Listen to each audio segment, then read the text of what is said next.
شفا شریعت میں اس حق کو کہتے ہیں جو کوئی شخص کسی دوسرے شخص کے مقابلے میں کسی غیر منقولہ جائیداد کو خریدنے میں رکھتا ہے۔ غیر منقولہ جائیداد میں زمین، مکان، دکان، کنواں اور تالاب وغیرہ شامل ہیں۔ اسلام میں شفا درج ذیل 3 آدمیوں کے لیے کرنا جائز ہے۔ شریک وہ شخص جو کسی دوسرے آدمی کی زمین یا مکان میں شریک ہے اور وہ جائیداد تقسیم نہیں ہوئی۔ ایسی صورت میں اگر وہ شخص اپنے حصے کی جائیداد فروخت کرتا ہے تو اس کے دوسرے ساتھ کو یہاں شفا کا حق حاصل ہے، یعنی عدالت میں یہ دعویٰ کر سکتا ہے کہ میں اس جائیداد کو خریدنے کا زیادہ حق رکھتا ہوں کیونکہ میں اس میں شریک ہوں۔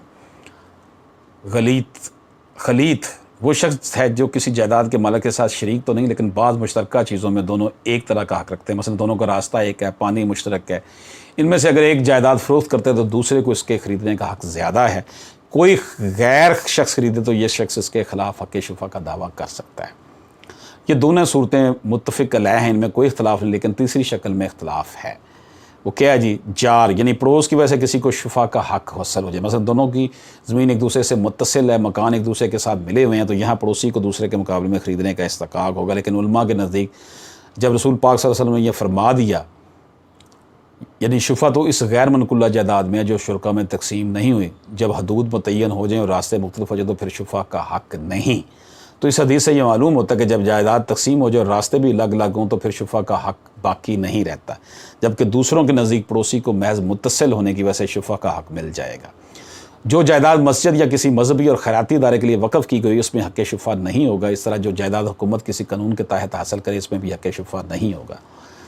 جہاں تک شفا کے وقت کا تعلق ہے، جو آدمی موجود ہو اسے جو ہی اس جائیداد کے فروخت کا ہونے کا علم ہو تو اسے فوراً شفا کر دینا چاہیے یا گواہ بنا کر حق شفا کا دعویٰ دائر کرنے کا اعلان کر دینا چاہیے۔ جو شخص غیر حاضر ہے یا اسے اس سودے کا علم نہیں تو اسے جب پتہ چلے یا جب واپس آئے تو اسے شفا کا حق حاصل ہوگا۔ اگر علم ہونے کے باوجود اس نے دعویٰ کیا، نہ گواہوں کے سامنے اعلان کیا یا اس خواہش کا اظہار کیا کہ وہ حق شفا کرے گا تو بعد میں ایسے شخص کو حق شفا حاصل نہ رہے گا۔ اس علم ہوتے ہی فوراً اپنے ارادے کا اظہار کر دینا چاہیے تھا۔ شفا کے حق کے تبصرے میں اصل بنیاد وہ حدیث ہے جو ہم نے اوپر بیان کی ہے۔ پاکستان میں حق شفا کے سابقہ قوانین شریعت اسلامیہ کے مطابق نہیں تھے۔ ایک انگریز حکومت کے زمانے کا قانون تھا، یعنی حق شفا پنجاب مجریہ 1931 کا ایکٹ نمبر 1، دوسرا شفا شمالی مغربی سرحدی صوبہ مجریہ 1950 ایکٹ نمبر 14۔ اب موجودہ حکومت نے جو ہے وہ شفا کا آرڈر جاری کیا جو اسلامی مشاورتی کونسل نے شریعت اسلام کی روشنی میں تیار کیا۔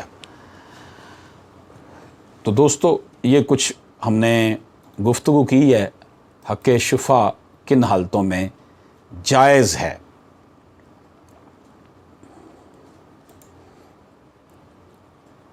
یعنی کہ ہم حق شفا کب کب کر سکتے ہیں۔